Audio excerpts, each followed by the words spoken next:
फूले जी से हमारा आंदोलन शुरू होता है, बाबा साहब उस आंदोलन को आगे बढ़ाते हैं।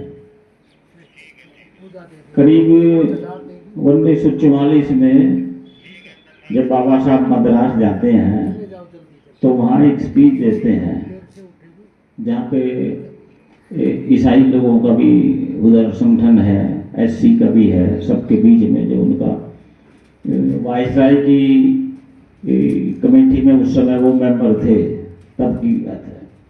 तो वहाँ बोलते हैं कि जाओ अपने घर की दीवारों पे लिख दो कि आपको आने वाले समय में शासक जमात बनना है। कब कह रहे हैं? अभी देश आजाद नहीं हुआ है, अभी संविधान बना नहीं है, अभी वायसराय की जो कैबिनेट में उसमें वो है केवल। फिर कह रहे हैं उस समय कि जाओ अपने घरों की दीवारों पे लिख दो कि आने वाले समय में आप लोगों को शासक जमात बनना है। ये उनका क्लियर विजन उस समय होते हैं। उसके बाद देश आजाद हुआ, संविधान बनने लगा, संविधान बना। संविधान बनने के बाद वो उसका रत्तू जी की पुस्तक है जो उनकी पीए रहे, उसमें वो बोलते हैं, वो रत्तू जी कहते हैं बाबा साहब आज आप बहुत खुश दिखाई दे रहे हो, बहुत कमी आप प्रसन्न होते हो, आज तो बड़े प्रसन्न हो। तो बाबा साहब कहते हैं हाँ रत्तू आज मैं प्रसन्न हूँ, क्योंकि जो वादा मैंने किया था शासक बनाने का वो आज मैंने पूरा कर दिया है। यानी कि जो मैंने इनको कहा था कि जाओ अपने घरों की दीवारों पे लिख दो कि तुम्हें शासक जमात बनना है, वो वादा आज मैंने पूरा कर दिया है। इसलिए मैं आज बहुत खुश हूं, क्योंकि वोट का अधिकार सबको मिल गया है और संख्या इनकी ज्यादा है, इसलिए ये शासक बनने में अब देरी नहीं लगेगी, ये बाबा साहब कहते हैं। फिर आगे क्या कहते हैं? मगर अभी इनको अभी ये शासक बनने के योग्य नहीं है। आज की डेट में कब कह रहे हैं? अभी ये शासक बनने के योग्य नहीं है। अभी इनको शासक बनने के योग्य बनने में लगभग 30 साल लगेंगे, एक पीढ़ी लगेगी।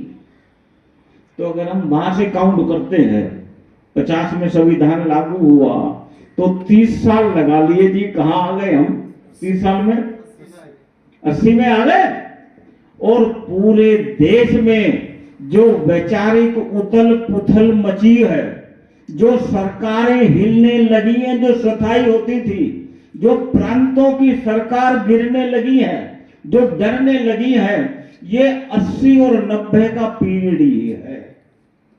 जो बाबा साहब का लिटरेचर आता है देश में, है जो मान्यवर काशी राम जी आ जाते हैं फील्ड में, जो बीएसपी आ जाती है फील्ड में, जो बुद्धा की चर्चा करने वाले आ जाते हैं फील्ड में, ठीक है। इस जन जागरण से पूरे देश में वैचारिक हलचल पैदा हो जाती है। आप देख लीजिए 80 तक क्या कह रहे हैं कि 30 साल लगेंगे, 25-30 साल इनको योग बनने में। तो स्टार्ट तो हो गया, उनकी भविष्यवाणी कोई गलत गई क्या? यानी कि हमारी गलती की वजह से भविष्यवाणी गलती हो सकती है, मगर उनकी भविष्यवाणी गलत नहीं हो सकती है। तो फिर क्या 30 साल लगे? अब लगा लिया 80 से, और ये 90 का पीरियड 10 साल। ये आप देख रहे हो पूरे देश में क्या घटनाएं होती हैं, सरकारें यही गिरती है, यही बनती है, यहीं पे बहुजन बहुजन बहुजन की बात, लिटरेचर की बात, बाबा साहब की बात। और जो सरकार आज तक बाबा साहब के विचार को दबाने में लगी थी, किसी पाठ्यक्रम में जो पढ़ाया नहीं जाता था, ठीक है, वो इसी पीरियड में उनको मजबूर होकर भारत रत्न देना पड़ता है। 90 में है छुट्टी करनी पड़ती है। सरकार रोकना चाह रही थी, नहीं रुका, समाज जागरूक होता है, वो आंदोलन से आगे बढ़ता है। सारा रिजल्ट आपके सामने 90 का पीरियड है। अब 90 के पीरियड से उनको लग गया कि सरकारें गिरने लगी हैं, हिलने लगी हैं, खतरा दिखाई दे रहा है कि अब 10% की सत्ता रहने वाली नहीं है, तो क्या किया जाए? तो जो एक बार लाल बत्ती की गाड़ी में बैठ जाए उतरना चाहता है क्या? जो सत्ता में आ जाए वो छोड़ना चाहेगा क्या है? और ऐसे ही आराम से छोड़ने देगा आपको, और आप सत्ता के लिए लड़ रहे हो। तो उनने योजना बनाई, आपके सामने ही है, कि इनको 90 से लगा लीजिए जो एलपीजी लेके आते हैं, ठीक है, 90 से 2000 तक का, यानी कि 10 साल उन्होंने डिसाइड किया हर साल 10% रोजगार खत्म करेंगे। योजना बनी आपके सामने, एलपीजी बना, कि इनके पास केवल सरकारी रोजगार से ही ये आत्मनिर्भर बने हैं। 30 तारीख को 1 तारीख को तनख्वाह मिल जाती है, किसी का डर नहीं है इनको। पहले हमारे खेत में मजदूरी करते थे, डरते थे रोटी के लिए, अब ये डरते नहीं है। तो आत्मनिर्भर लोग ही आंदोलन चला सकते हैं। तो उनने कार्यक्रम बनाया, इनकी आत्मनिर्भरता को खत्म किया जाए, यानी कि रोजगार खत्म किया जाए। 10% खत्म करना शुरू किया, 2000 तक कहां आ गए है? आगे 0 पे। वहां तक पूरे भारत में 100 करोड़ रुपए का एक ही मालिक था, इंडिया में एक ही आदमी था, 100 करोड़ डॉलर के बराबर था। और 22-23 में 165 लोग हो गए कि जो सरकारी विभाग है, डिपार्टमेंट है, यही तो इनको नौकरी मिल रही है, वही सारा छीन के अपने लोगों को दे दिया। आज उस हालत में है। दूसरा उन्होंने क्या काम किया कि जो बाबा साहब फूले साहब का जो सामाजिक आंदोलन चला, जिसने 80 से 90 तक और 90 के बाद जो पूरे देश में जो वैचारिक आंदोलन खड़ा किया, इसको तोड़ने की योजना बनाई है, ठीक है। हमारा सामाजिक आंदोलन उन्होंने तोड़ा, बाहर से भी तोड़ा, अंदर से भी तोड़ा, और आज की डेट में वो आंदोलन टुकड़े टुकड़े टुकड़े टुकड़े खंड खंड पूरे भारत में बिखरा हुआ है आज की डेट में। अब जरूरत है उस सामाजिक आंदोलन को, उस सांस्कृतिक आंदोलन को, उस फूले जी के आंदोलन को, बाबा साहब के आंदोलन को, वो नेता चाहिए आज जो सब टुकड़ों को इकट्ठा कर दे।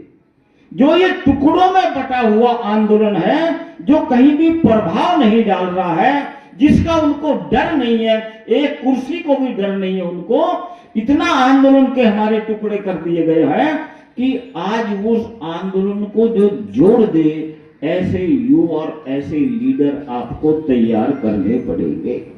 और ये काम सामाजिक संगठन ही कर सकता है, क्योंकि लीडर सामाजिक आंदोलन से निकलते हैं, ऊपर से तो पार्टी तैयार करके भेजती है। तो हमें और आपको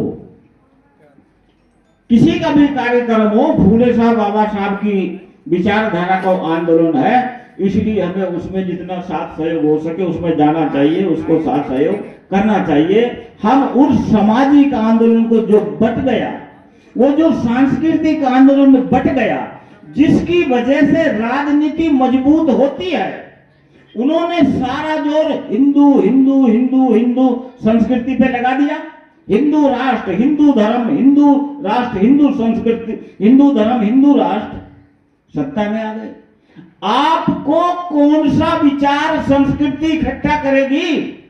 आपको बुद्धा की या फूले साहब का, या जो है फूले साहब का जो मूल निवासी के नाम पर आप इकट्ठे हो सकते हो सारी जातियां।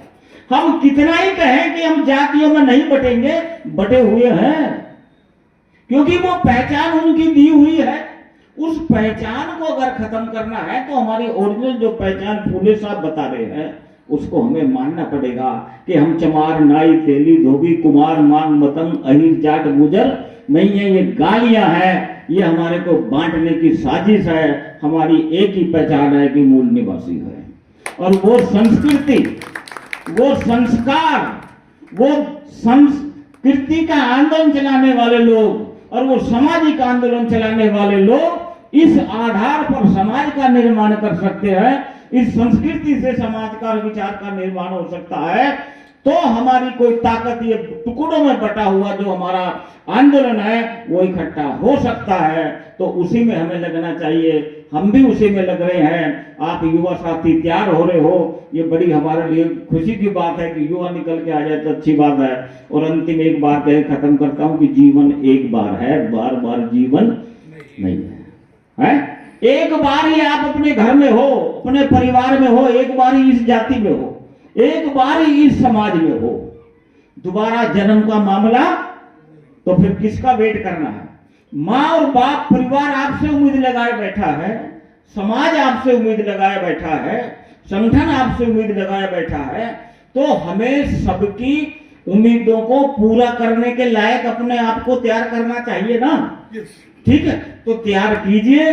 हमसे भी जो साथ सहयोग चाहिए तैयार करने में, हम आपके लिए साथ हैं। हमारा और कोई काम नहीं है, हम इसी काम में लगे हुए हैं।